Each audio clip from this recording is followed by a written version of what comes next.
దేవుని యొక్క అద్భుతమైన నామానికి ఈ యొక్క రాత్రి కాలంలో మనందరము కూడా గౌరవిస్తూ ఈ యొక్క చక్కని క్రిస్మస్ వేడుకల్లో దేవుడు మనందరినీ తీసుకొచ్చి ఉన్నాడు.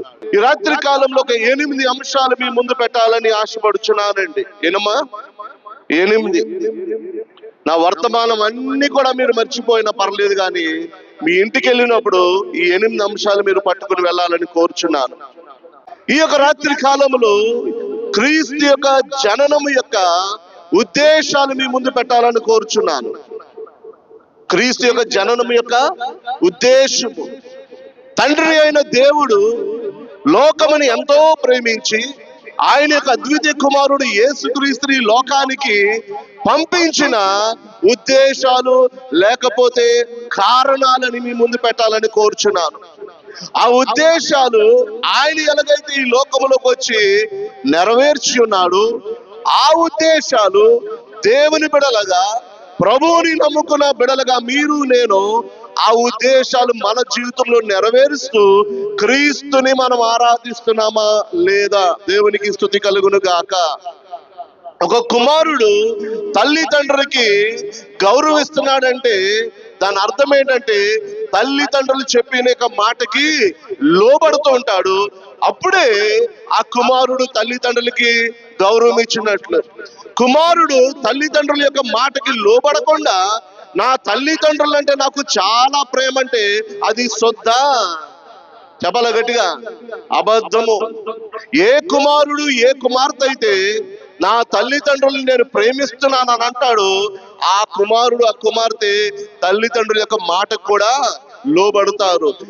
నేను దేవుణ్ణి చాలా గాఢంగా ప్రేమిస్తున్నానన్న వారి జీవితంలో దేవుణ్ణి ప్రేమిస్తున్నారని కొన్ని సూచనలు కనపడితేనే గాని ఎదుటివాడు ఆ వ్యక్తి దేవునిలో ఉన్నాడా, దేవుణ్ణి ప్రేమిస్తున్నాడా లేదా అని ఎదుటివాడికి ఒక సూచన తెలుస్తూ ఉంటాది.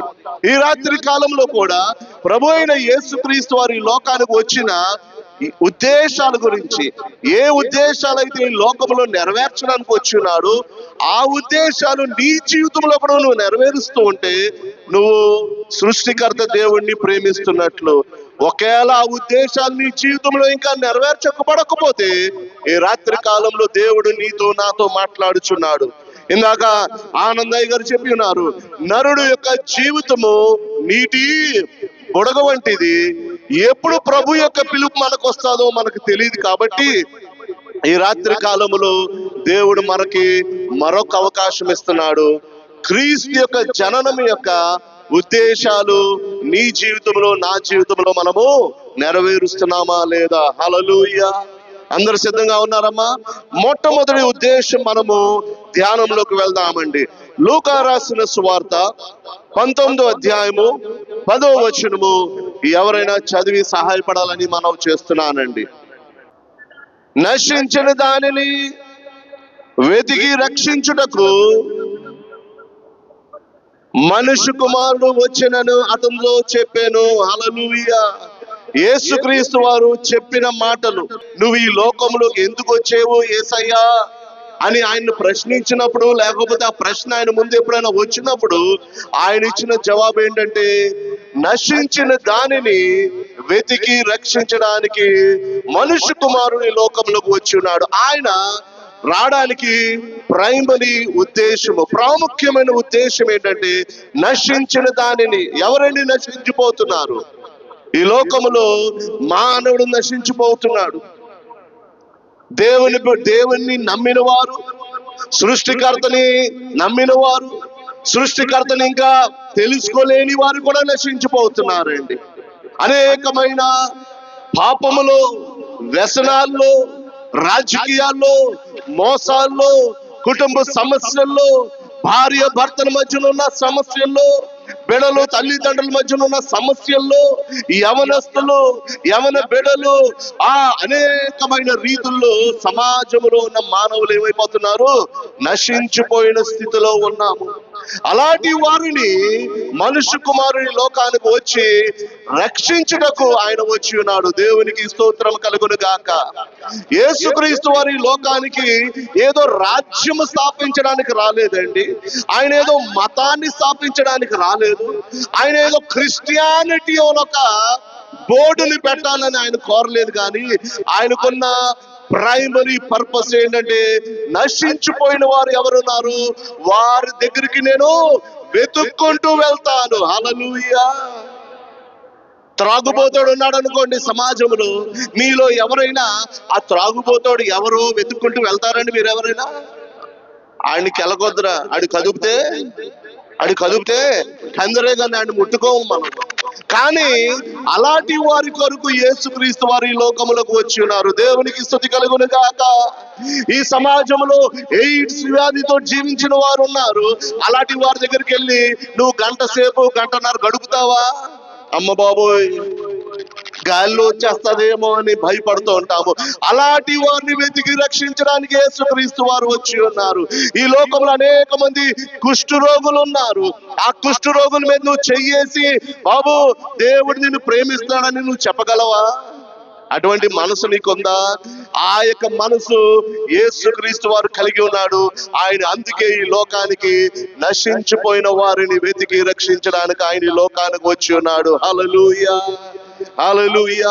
ఏదైతే నువ్వు నేను చేయలేమో, మానవులుగా నువ్వు నేను ఏదైతే చేయలేమో, మన సొంత జ్ఞానంతో మనం ఏదైతే చేయలేమో, దేవుడి లోకానికి మానవుడి రూపము ధరించి దాసుడు రూపములోకి వచ్చి ఆయన రక్షించడానికి, నశించిపోయిన దాన్ని వెతికి రక్షించడానికి వచ్చినాడు. ఆ యొక్క రక్షణ భాగ్యం వల్ల ఈ రోజు నీవు నేను ఎంత మంచి వస్త్రాలు వేసుకొని, ఎంత అద్భుతమైన రీతిలో ఈ స్థలంలో మనము కూర్చోడానికి దేవుడు మనకి యోగ్యత ఇచ్చున్నాడు. అబ్బా తండ్రి అని పిలవడానికి ఆయనకి మనకు మధ్యనున్న ఆ యొక్క తెరని కూడా చింపి ఆయన మనకి అందుబాటులో ఉన్న దేవుడిగా ఉన్నాడు. దేవునికి స్తోత్రము కలుగును గాక. He is a God who is available to you. నీ అందుబాటులో ఉన్నవాడు. అబ్బా తండ్రి అని పిలిచిన వెంటనే పలికిన దేవుడిగా ఉన్నాడు. ఆయన యొక్క ఈ భూలోకంలో రావడానికి మొట్టమొదటి ఉద్దేశం ఏంటంటే, నీలాంటి నాలాంటి వాడు ఎవరైతే నశించిపోవచ్చున్నారో, లోకములో సమస్యలో పడిపోయి ఉన్నారు, ఇబ్బందుల్లో పడిపోయి ఉన్నారు, భార్య భర్తలు గొడవలు, ఆస్తి గొడవల వల్ల, ఇంట్లో ఉన్న సమస్యల వల్ల ఎవరైతే ఇలాంటి క్లిష్టమైన పరిస్థితుల్లో ఉన్నారో, దేవుడు అలాంటి వారి కోసం వచ్చి ఉన్నాడండి. హల్లెలూయా. అలాంటి వారి యొక్క పరిస్థితుల్లో నుంచి ఆయనకు బయటికి తీసుకొచ్చి పరలోక రాజ్యమైన రక్షణ భాగ్యం ఇవ్వడానికి ఆయన వచ్చి ఉన్నాడు. గట్టిగా చప్పట్లు కొట్టి దేవుని నామాన్ని మహిమపరుద్దామండి. హల్లెలూయా. ఈ యొక్క అద్భుతమైన మాటలు ఈ లోకములో జీవించిన వారికి అర్థమవుతుంది. ఎందుకంటే ఈ లోకంలో ఉన్న ప్రజలు ఈ రాజ్యము గురించి ఆలోచిస్తున్నారు, కానీ మన ప్రభు అయిన యేసుక్రీస్తు వారు ఏ రాజ్యం అండి? పరలోక రాజ్యము కొరకు ఆయన ఆలోచిస్తున్నాడు. హల్లెలూయా. ఆయన పిలాతుతో మాట్లాడుతున్నప్పుడు ఒక మాట అన్నాడు, నా రాజ్యము ఇక్కడ సంబంధించింది కాదు. My kingdom does not belong here. My kingdom belongs to the heaven. ఆయన పరలోక రాజ్యము కోసం ఆయన సంబోధిస్తున్నట్లు మనము చూస్తున్నాం సంగమా. అటువంటి రక్షణ భాగ్యము నీకు నాకు ఇచ్చినాడు. ఎంతమంది ఆ రక్షణలో నడుస్తున్నారండి? ఆ రక్షణలో నువ్వు నడుస్తూ ఉంటే ఈ రాత్రి కాలంలో యేసుక్రీస్తు వారి యొక్క ఈ లోకములో జన్మించిన మొట్టమొదటి ఉద్దేశము నీ జీవితంలో నెరవేర్చబడ్డాది. ఆమేన్. హల్లెలూయా. ఆ రక్షణలో నువ్వు లేకపోతే నువ్వు ఇంకా ఈ లోకంలో ఉన్న నశించిపోయిన స్థితిలో నువ్వు ఉన్నావేమో. ఓ ప్రియమైన దేవుని బిడ్డ, ఓ ప్రియమైన నా కుమారుడా, ఓ నా ప్రియమైన సహోదరి, నువ్వు ఎక్కడున్నా ఈ రాత్రి కాలంలో దేవుడు నిన్ను పిలుచుచున్నాడు. He is after you, he is coming to you. ఆయన నీ యొక్క ద్వారము దగ్గరకు వచ్చి నీ యొక్క హృదయమైన తలుపుని తట్టి, కుమారుడా నీ హృదయములకు నాకు చోటివ్వా అని ఆయన ప్రతి ఒక్క బిడ్డను అడుగుచున్నాడు. హల్లెలూయా. ఆ రక్షణలో నువ్వు నడువు సంగమా. ఆ రక్షణ నీకు సులువుగా రాలేదు. ఆయన యొక్క విలువైన రక్తము ద్వారా ఆ రక్షణ నీకు ఇచ్చింది. ఆ రక్షణని నువ్వు నిర్లక్ష్యముగా చూడొద్దు. ఎలా చూడదమ్మా? నిర్లక్ష్యముగా చూడొద్దు. ఒక గొప్ప ధనవంతుడంట తన వ్యాపారాలు ఆస్తులు అన్ని అమ్మి ఒక అద్భుతమైన డైమండ్ కొన్నాడంట. ఎంత ఉందంట? క్రికెట్ బాల్ అంతా. ఎంతమ్మా? క్రికెట్ బాల్ అంతా డైమండ్ కొన్నాడంట. ఆస్తులన్నీ అమ్మేశాడంట. చాలా కోటీశ్వరుడు. దాంతో ఎంత డైమండ్ అంటే మాటలు కాదు. ఆ డైమండ్ ని పట్టుకొని ఏమండి ఒక పెద్ద షిప్ ఎక్కిపోయాడంట. అనేకమైన దేశాలు ప్రయాణం చేద్దామని. ఆ ప్రయాణం చేస్తూ చేస్తూ వెళ్తున్నప్పుడు ఆ యొక్క షిప్ బయటకు వచ్చి వాతావరణం అంతా చూస్తూ ఆ యొక్క జోబులో ఉన్న డైమండ్ బాల్ ని తీసి, నేను నా జీవితంలో సంపాదించిందంతా ఇదే అని ఆ యొక్క డైమండ్ బాల్ తోటి ఏం చేస్తాడంటే, బాల్ చేతిలోకి వచ్చిన వెంటనే ఏం చేస్తాం మనం? ఆటలు ఆడతాడు. ఆ షిప్ యొక్క కెప్టెన్ వచ్చి అన్నాడంట, బాబు అంత విలువైన వజ్రాన్ని నువ్వు అంతా ఆటగాయితనంగా చేస్తున్నావు ఏంటంటే, పర్లేదండి ఇది నాదే, నేను సంపాదించానని అన్నాడంట. ఆ యొక్క షిప్ కెప్టెన్ అక్కడి నుంచి వెళ్ళిపోయిన తర్వాత ఆ యొక్క వ్యక్తి ఆ డెక్ మీద ఉన్నాడంట. షిప్ డెక్ అంటారు బయట ప్రాంతాన్ని. ఒక బలమైన కెరటం వచ్చి షిప్ ను గుద్దిన వెంటనే ఆ షిప్ చిన్న తొణికిసలాడిందంట. ఆ యొక్క తొణికిసాడిలో మన అబ్బాయి ఆడుతున్న బాల్ ఏమైపోయిందండి? సముద్రము లోతైన గర్భంలో పడిపోయింది. ఈరోజు చాలా మంది దేవుని బిడ్డలు ప్రభు ఇచ్చిన రక్షణని అలాగే బాల్ లాగా ఆడుతున్నారు. ఒక రోజు ఆ రక్షణ నీ చేతిలో జారిపోతే నిన్ను రక్షించిన వారు ఎవరు కూడా ఉండరు. ఏమైనా సంగమా, మీ హృదయాల్ని బలపరచుకోండి. దేవుడు మీకు ఇచ్చిన రక్షణని మీరు భద్రపరచుకోండి, కాపాడుకోండి. దేవుని యొక్క పిలుపు వచ్చిన వరకు ఆ రక్షణలో నమ్మకమైన బిడ్డలుగా మీరు నడవాలని రాత్రి కాలంలో దేవుని సందులో మీరు తీర్మానము చేయండి. దేవునికి స్తుతి కలుగును గాక. హల్లెలూయా. రెండో ఉద్దేశము, యేసుక్రీస్తు వారి లోకానికి ఎందుకు వచ్చి ఉన్నాడు? యోహాను సువార్త 6వ అధ్యాయము 38వ వచనం చదువుకుందామండి. నా ఇష్టమును నెరవేర్చుటకు నేను రాలేదు, నన్ను పంపిన వాడి చిత్తము నెరవేర్చుటకు పరలోకము నుంచి దిగి వచ్చి తిని. హల్లెలూయా. యేసుక్రీస్తు వారు చెప్పిన రెండో మాట, ఈ లోకానికి నేను ఎందుకు వచ్చాను? నా ఇష్టము కాదు. రక్షణ పొందిన దేవుని బిడ్డలారా, నీ ఇష్టముగా నువ్వు జీవించడానికి లేదు. నా ఇష్టంగా నేను జీవిస్తాను అయ్యగారు, మీరెవరు అడగడానికని దేవుని బిడ్డలు చాలా మంది దైవ సేవకుల మీద లెగుస్తూ ఉంటారు. నీ ఇష్టము కాదు. యేసుక్రీస్తు వారు ఈ లోకంలోకి వచ్చినప్పుడు నా ఇష్టము కోసం నేను జీవించడానికి రాలేదు, కానీ నన్ను పంపిన తండ్రి యొక్క చిత్తాన్ని నేను నెరవేర్చడానికి వచ్చి ఉన్నాను. హల్లెలూయా. దేవుడి రాత్రి కాలంలో ప్రభు యొక్క రాకడ యొక్క రెండో ఉద్దేశము, నువ్వు దేవుని చిత్తానుసారమైన రీతిలో జీవిస్తున్నావా అనొక ప్రశ్న, ఒక సవాలు దేవుడు మీకు ఇస్తున్నాడు. ఇక్కడ దేవుని యొక్క చిత్తం ఏంటి? దేవుని యొక్క ఆ యొక్క లోబడే స్థితిలో నువ్వు జీవిస్తున్నావా? దేవుని యొక్క మాటలకు నువ్వు లోబడుతున్నావా? వాక్యంలో నువ్వు జీవిస్తున్నావా? సేవకులు చెప్పిన మాటల్లో వారి యొక్క చెప్పు చేతల్లో నువ్వు ఉంటున్నావా? లేకపోతే నా ఇష్టమండి, నేను ఎప్పుడైనా వస్తాను, ఎప్పుడైనా వెళ్తాను, మీరెవరండి అడగడానికని ఈ దినాల్లో చాలా మంది వ్యతిరేకతలో జీవిస్తున్నారు. కానీ మన ప్రభు మాత్రం అలా జీవించలేదు. మన ప్రభు ఎలా జీవించడమా? తండ్రి యొక్క చిత్తాన్ని నెరవేర్చడానికి జరిగించున్నాడు. రాత్రి కాలంలో సంగమా, తండ్రి యొక్క చిత్తము నీ జీవితంలో నువ్వు నెరవేరుస్తున్నావా లేదా? ఎప్పుడైతే నువ్వు నెరవేరుస్తున్నావో అప్పుడే నువ్వు నిజమైన క్రీస్తు యొక్క ఆరాధన చేసే బిడ్డగా ఉన్నావు. హల్లెలూయా. నువ్వు తండ్రి యొక్క చిత్తము నెరవేర్చకుండా, సంఘములో ఉన్న ఐక్యతని నువ్వు కాపాడకుండా, సేవకులకి లోబడకుండా, దేవుని యొక్క చిత్తం ప్రకారంగా నువ్వు జీవించకుండా, క్రీస్తు అంటే నాకు ప్రేమ అంటే మనము చెప్పిన మాటలు అది ఎలాగుంటదమ్మా? శుద్ధ అబద్ధముగా ఉంటూ ఉంటాది.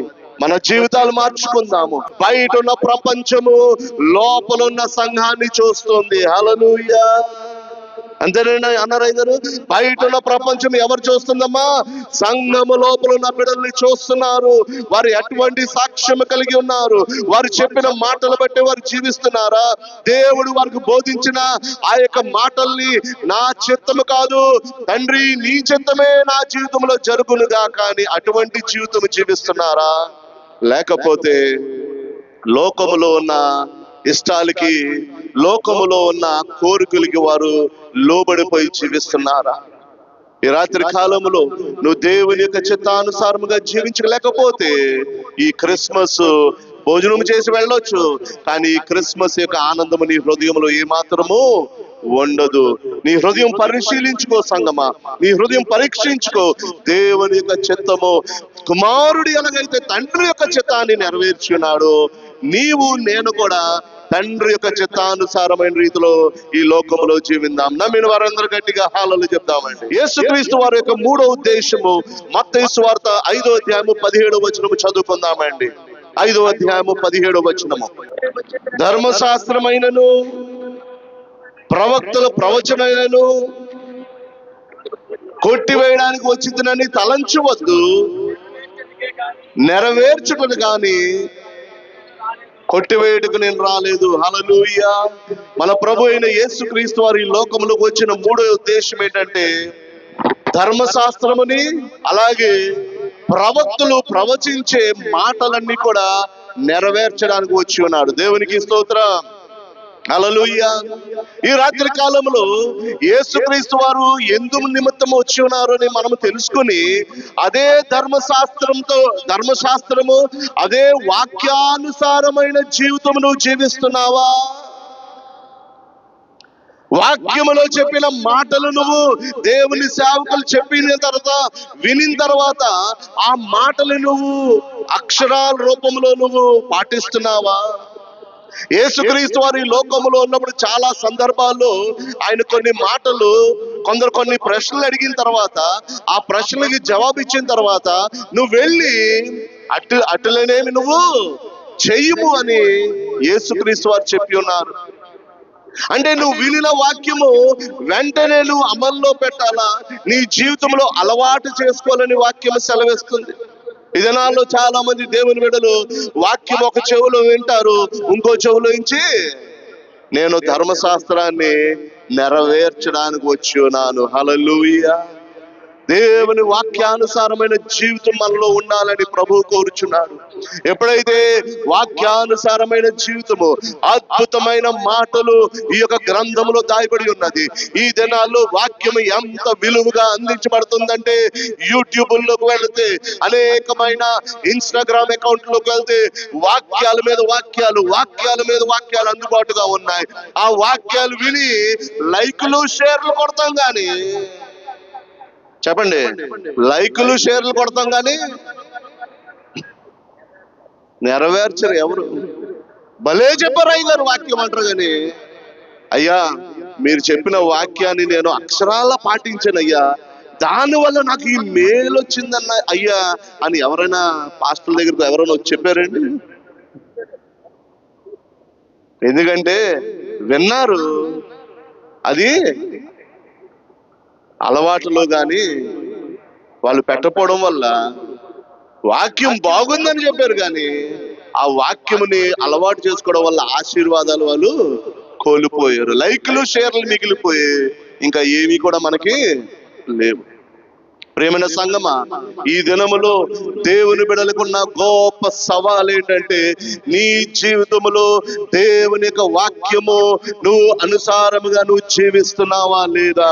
That is the biggest challenge of Christian community. క్రైస్తవ సమాజంలో ఉన్న గొప్ప ఛాలెంజ్ అది. ఎందుకంటే మన చుట్టుపక్కల ఉన్న పరిస్థితులు ఎంత విజృంభిస్తున్నాయంటే మన యొక్క ఆత్మీయ జీవితాన్ని కృంగదీయడానికి ఎంత అవి పుంజుకున్నాయంటే మనము వాక్యానుసారమైన జీవితము జీవించడానికి కొన్నిసార్లు మనము రాజీ పడిపోతూ ఉంటాము. కానీ దేవుని యొక్క ఉద్దేశము ఆయన కుమారుడు ద్వారా ఈ లోకములో ఏంటంటే, నా కుమారుడు ఎలాగైతే ఈ లోకములో ప్రవక్తలు చెప్పిన మాటలు ధర్మశాస్త్రాన్ని నెరవేర్చడానికి వచ్చినాడు, నా కుమారుని నమ్మిన మీరు కూడా అదే వాక్యానుసారమైన జీవితం కలిగి ఉండాలని దేవుడు కోరుచున్నాడు. హల్లెలూయా, హల్లెలూయా. ఈ దినాల్లో అందరికీ క్యాటరింగ్ భోజనాలు అలవాటు అయిపోయాయండి. ఏం భోజనాలండి? క్యాటరింగ్. ఏదైనా చిన్న ఫంక్షన్ ఉంటే 50 మందికి క్యాటరింగ్, 20 మందికి కూడా క్యాటరింగ్ చేసేస్తున్నారండి ఈ మధ్యకాలంలో. ఈ క్యాటరింగ్ అనే పదం ఎందుకు చెప్పినానంటే, ఈ దినాల్లో దేవుని బిడ్డలు ఒక గంట గడియ దేవుని వాక్యాన్ని నేను ధ్యానిస్తాను, నేను సొంతంగా ధ్యానించి దేవుడు నాతో ఏం మాట్లాడతాడని కూర్చునే సమయం లేదండి. అందరూ కూడా యూట్యూబ్ల మీద, ఇన్స్టాగ్రాముల మీద వాళ్ళు చెప్పిన వాక్యం, వీళ్ళు చెప్పిన వాక్యం, వాళ్ళు వండిన భోజనం, వీళ్ళు వండిన భోజనం తినడానికి ఇష్టపడతారు కానీ సొంతంగా వండుకోవడానికి ఇష్టపడరు. అందుకే క్యాటరింగ్ భోజనం అన్నానండి. అర్థమైందో లేదండి మీకు? మన జీవితంలో నేను కూడా కూర్చుంటే దేవుడు నాతో మాట్లాడతాడని సంఘానికి అలాంటి ఉద్దేశము లేదు.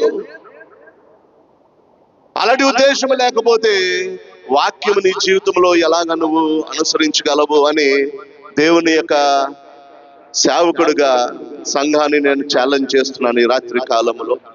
విను, సోషల్ మీడియాలో ఉన్న వాక్యాలు విను, కానీ నీ యొక్క విలువైన సమయం కూడా కేటాయించి నీ యొక్క పర్సనల్ డివోషన్ టైం కూడా నువ్వు అనుసరించాలని నేను కోరుచున్నాను. యేసుక్రీస్తు వారు ఎలాగైతే నెరవేర్చడానికి, ఏదమ్మా ధర్మశాస్త్రాన్ని నెరవేర్చడానికి వచ్చి ఉన్నాడో, నా జీవితంలో కూడా వాక్యానుసారమైన జీవితం మనము జీవించడానికి మనం ఏం చేద్దామండి? ఒక తీర్మానం మనము తీసుకుందాం. 4వ అంశంకు వెళ్దామండి. యోహాను సువార్త 18వ అధ్యాయము 37వ వచనం అండి. అందుకు పిలాతు, నీవు రాజువా అని ఆయనను అడుగగా, యేసు, నీవన్నట్టు నేను రాజునే, సత్యమును గూర్చి సాక్ష్యం ఇచ్చుటకు నేను పుట్టి తిని. హల్లెలూయా. నేను సత్యము గురించి సాక్ష్యం ఇవ్వడానికి నేను పుట్టి తిని. ఆయన యొక్క 4వ ఉద్దేశం ఈ లోకంలోకి ఏంటంటే సత్యాన్ని ప్రకటించడానికి వచ్చి ఉన్నాడు. ఆయన రాజ్యము దేని మీద స్థాపించడానికి వచ్చాడండి? సత్యము మీద స్థాపించడానికి వచ్చి ఉన్నాడు. ఈ లోకములో ఉన్న రాజ్యాలు, ఈ లోకములో ఉన్న కుటుంబాలు, ఈ లోకములో ఉన్న వ్యాపారాలు అన్ని కూడా అబద్ధాల మీద ఆధారపడి ఉన్నదండి. అవునా కాదంటారా? రోజుకు ఒక వార్త, పలానా ఫుడ్ ఇండస్ట్రీ అక్కడ కల్తీ ఫుడ్ జరుగుతుందని పేపర్లో ఆర్టికల్. ఏంటండి అక్కడ అసత్యము, ఫాల్స్. పలానా ఆ కంపెనీలో, పలానా ఇక్కడ, పలానా అక్కడ అని అనేకమైన వార్తలు రోజు రోజుకి మనము వింటున్నాము. ఎందుకంటే అవన్నీ కూడా ఈ రాజ్యము సంబంధించినవి. కానీ యేసుక్రీస్తు వారు చెప్పింది ఏంటంటే, నా యొక్క రాజ్యము సత్యము మీద ఆధారపడిన వారము. దేవునికి స్తుతి కలుగును గాక. ఆ సత్యమైన రాజ్యములోకి, ఆ సత్యము గురించి నేను సాక్ష్యము చెప్పడానికి వచ్చినాను. కాబట్టి నన్ను అనుసరించిన నా బిడ్డలు, నన్ను ప్రేమించిన నా బిడ్డలు అదే సత్యము మీద వారు జీవితాలు కూడా కట్టుకోవలెను. హల్లెలూయా. నేను ఆ సత్యం మీద కట్టుకోవాలని దేవుడు కోరుచున్నాడు. పిలాతు ముందు అంటున్నాడండి. ఎవరి ముందు? అధికారి ముందు. ఆ దినములో పిలాతు గొప్ప అధికారం కలిగిన వారు. ఆయన ముందు వెళ్ళి ఏమంటున్నాడు? నేను సత్యము కోసమే సాక్ష్యము చెప్పడానికి వచ్చానయ్యా. హల్లెలూయా. మన సేవకుడి ముందు సత్యమైన మాటే మనం పలకలేకపోతున్నాము. నోరిపితే అబద్ధాలు, నోరిపితే అదండి ఇదండి అని ఏదో సాకులు చెప్తాము. అలాంటి జీవితాలు ఎప్పుడు కూడా నిలకడగా ఉండవు. ఏదో ఒక రోజు మన జీవితాలు ఏమైపోతాయమ్మా? భ్రష్టత్వంలోకి వెళ్ళిపోతాది. ఆయన యొక్క సత్యమైన రాజ్యంలో మనం ప్రవేశించే బిడలుగా మనం ఏమాత్రము ఉండలేము. సంఘము దేని మీద నిలబడాలండి? చెప్పండి. The truth.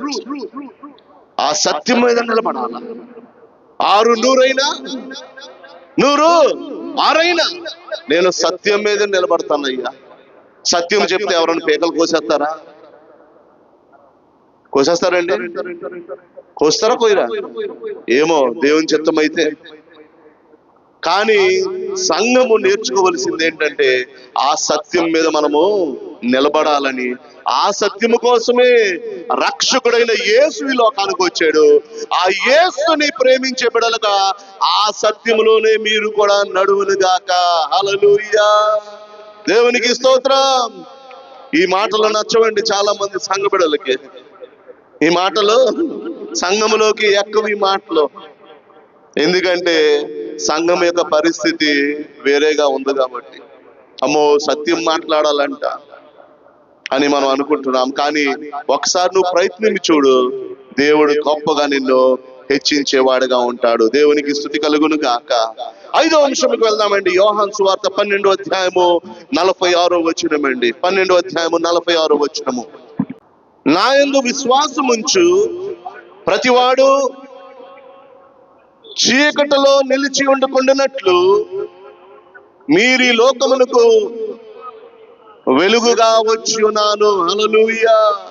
యేసుక్రీస్తు వారి లోకానికి వచ్చిన 5వ ప్రాముఖ్యమైన ఉద్దేశం ఏంటండి? ఆయన ఈ లోకముకి వెలుగుగా వచ్చి ఉన్నాడు. హల్లెలూయా. ఆ వెలుగులో ఎవరైతే రక్షణ పొంది ఉన్నారో వారు ఇంకా చీకటిలో నడవక వారు వెలుగు సంబంధులుగా జీవించాల. ఏ సంబంధాలుగా అండి? వెలుగు. చీకటికి వెలుగుకి ఎలాగైతే సంబంధం లేదు, దేవుని బిడలుగా కూడా మనము వెలుగులో నడవాలి కానీ మన క్రియలు వెలుగు సంబంధాలుగా ఉండాలి. కానీ ఇంకా మనము దేవుని మందిరానికి వస్తూ మిగతా దినాలు ఆ చీకటితో మనం స్నేహం చేయడం అన్నది దేవునికి ఏమాత్రము ఇష్టము లేదు. అలాంటి కల్తీ ఆరాధన దేవుడు ఏమాత్రము కోరట్లేదు. అందుకే బయట ఉన్న మన యొక్క హైందూ సోదరులు, మన యొక్క సంఘంలో ఉన్న బిడల్ని మీలోనే మార్పు లేదురా, మాకేం చెప్తారా అని చాలా మంది మనల్ని వచ్చి అడిగే పరిస్థితుల్లో మనం ఉన్నాము. అవునంటారా కాదంటారా? చెప్పండి అమ్మా. నా మాట తప్పు అయితే వెనక్కి తీసుకుంటానండి. అవునంటారా కాదంటారా? అవునన్న వారు చెయ్యొద్దండి. ఎందుకంటే మనలో మనమే నడవలేకపోతున్నాం వెలుగు. We belong to the light. దేవుడు మనల్ని వెలుగు సంబంధాలుగా, నేను ఈ లోకానికి వెలుగుగా వచ్చినాను కాబట్టి మీరు వెలుగులోనే నడవండి, కానీ ఇంకా చీకటితో మీరు ఏమాత్రము స్నేహము చేయవద్దని దేవుడు చాలా స్పష్టంగా చెప్పినా కూడా సంఘము ఆ విషయంలో కూడా ఏమైపోతుందమ్మా? కాంప్రమైజ్ అయిపోతుంది. ఏమైపోతుందండి? లాలూచి పడిపోతుంది, సమాధానం పడిపోతుంది. పర్వాలేదు లేరా అని సమాధానం పడిపోతుంది. దేవుడు మరి అలాంటి పిలుపు మనకివ్వలేదు. ఆ ఉద్దేశం వల్ల నీకు నాకు రక్షణ ఆయన ఇవ్వలేదండి. ఆ ఉద్దేశం వల్ల ఆయన సిలువలో నీ కోసం రక్తము కార్చలేదు. ఆ ఉద్దేశం వల్ల ఆ సిలువ మీద ఆయన ముళ్ళు కిరీటం పెట్టుకొని వేలాడబడలేదు. మ్రాను మీద వేలాడబడిన ప్రతి వాడు శాపగ్రస్తుడు. ఆయన శాపగ్రస్తుడిగా మారి నిన్ను ఈ లోకములో గౌరవముగా జీవించడానికి, ధన్యుడిగా జీవించడానికి, భాగ్యవంతుడిగా జీవించడానికి ఆయన నీకు అటువంటి గొప్ప ఆధిక్యతనిచ్చున్నాడు. కానీ ఆ యొక్క ఆధిక్యతను మనం ఏం చేస్తున్నామండి? ఇంకా చీకటిలో మనము జీవిస్తూ ప్రభు యొక్క శిలువ మరణాన్ని మనము లోకం ముందు అవమానపరుస్తున్నాము. అది దేవుడు ఏమాత్రము కూడా సహించలేకపోతున్నాడు. నిజమైన క్రిస్మస్ నీలో ఉండాలంటే నువ్వు వెలుగు సంబంధిగా నడువు. చీకటితో నువ్వు తెగతెంపులు చేసుకో. నువ్వు అనేక మందికి ఆశీర్వాదకరమైన బిడ్డగా ఉంటావు. నమ్మిన వారు గట్టిగా దేవుని నామాన్ని స్తుతిందామండి. మార్కు సువార్త 1వ అధ్యాయము 38వ వచనము చదువుకుందామండి.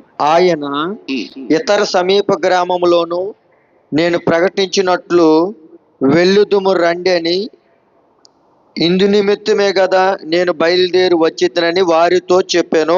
ఇందు నిమిత్తమే కదా నేను బయలుదేరి వచ్చితిని అనగా పరలోకాన్ని విడిచిపెట్టి ప్రభు అయిన యేసుక్రీస్తు వారి లోకానికి ఎందుకు వచ్చాడమ్మా?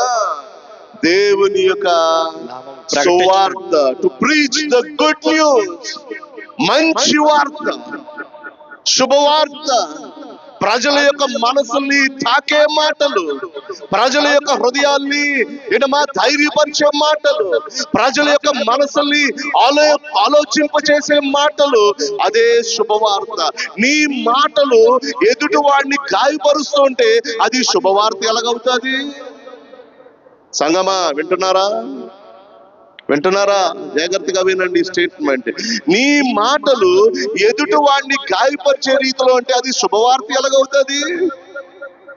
నీ మాటలు ఎదుటివాడిని ఏం కల్పించాలా? ఏమా ఆలోచింప చెయ్యాలా, కంఫర్ట్ ఇవ్వాలా, ఒక నిరీక్షణ ఇవ్వాలా. నీ యొక్క మాటలు ఆ శుభవార్త వల్ల ఆ యొక్క బిడ్డ యొక్క హృదయంలో చిన్న విశ్వాసము పెరగాల. అయ్యో, నా పట్ల సృష్టికర్త దేవుడు ఎంత ప్రేమ కలిగి ఉన్నాడని ఒక ధైర్యం కల్పించాలి. కానీ ఆ శుభవార్త వల్ల ఎదుటివాడి యొక్క మనోభావాలు దెబ్బతీసే రీతిలో ఏమాత్రము ఉండకూడదు. అది గుడ్ న్యూస్ కాదు. శుభవార్త ఏంటంటే ఎదుటివాడిని తండ్రి యొక్క ప్రేమని వ్యక్తపరచడమే. దేవునికి స్తుతి కలుగును గాక. నమ్ముతారా లేదంటారమ్మా? ఎంతమంది నమ్ముతారు? తండ్రి యొక్క ప్రేమ, ద ఫాదర్స్ లవ్ అంటారు. దేవుని యొక్క ప్రేమని మనం ఎంత మన జీవితాల ద్వారా ఇతరులకు వ్యక్తపరుస్తూ ఉంటామో అంత అద్భుతమైన రీతిలో ప్రభు రాజ్యము కట్టబడుతూ ఉంటది. ఆ యొక్క పనిలో నువ్వు ఉన్నావా లేదా? ఆ యొక్క పనిలో నువ్వు ఉన్నావా లేదా? విమర్శన పక్కన పెట్టు.